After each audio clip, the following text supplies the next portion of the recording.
I'm here today to talk about tuberculosis. Tuberculosis is a contagious bacterial infection that affects your lungs. 2 billion people worldwide are infected, and 5 to 10% of people infected will develop disease after infection. TB can come in a latent form or active form. A person that has a latent TB infection are not infectious and are less likely to spread TB to others. 9 out of 10 people have latent TB, which means they are asymptomatic.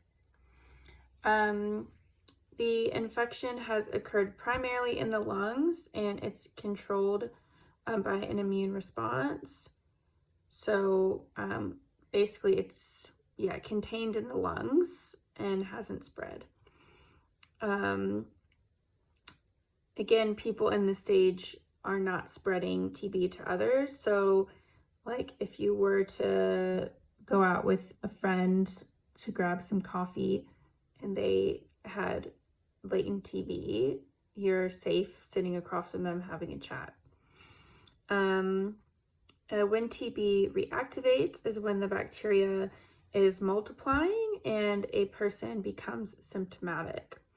So symptoms include a cough, fever, night sweats, weight loss, and fatigue.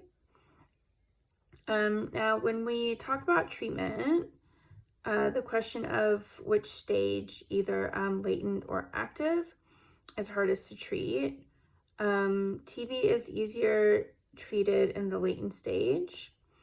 In the latent stage, the bacteria is contained and inactive, so destroying the bacteria in a targeted effort in the lungs will yield the best results. In the active stage, it would be hard to treat because it means it's spread and it's actively multiplying.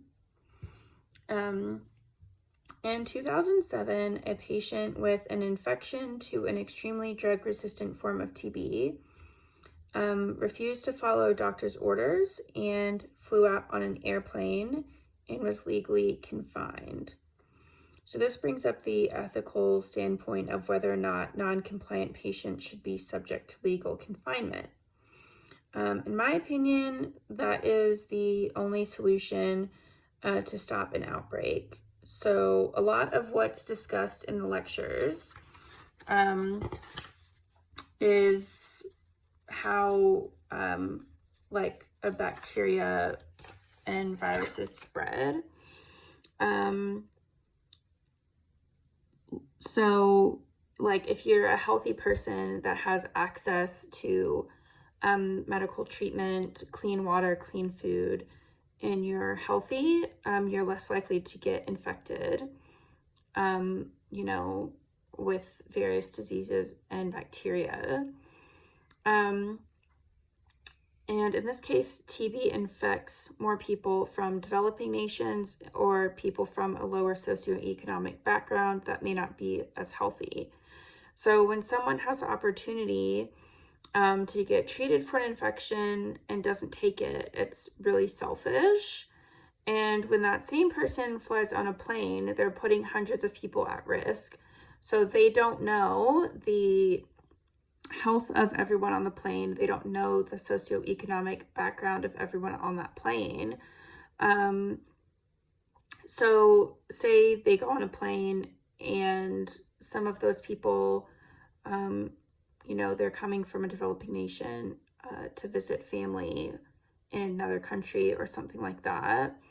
And they get really sick and they don't have access to healthcare and they don't have access to get treatment and they end up getting really, really sick or dying.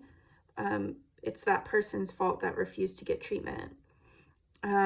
So it's a matter of inconveniencing one person by mandating treatment versus letting them go about their lives and potentially killing dozens of other people. And I think that's an easy decision to make by making them legally confined.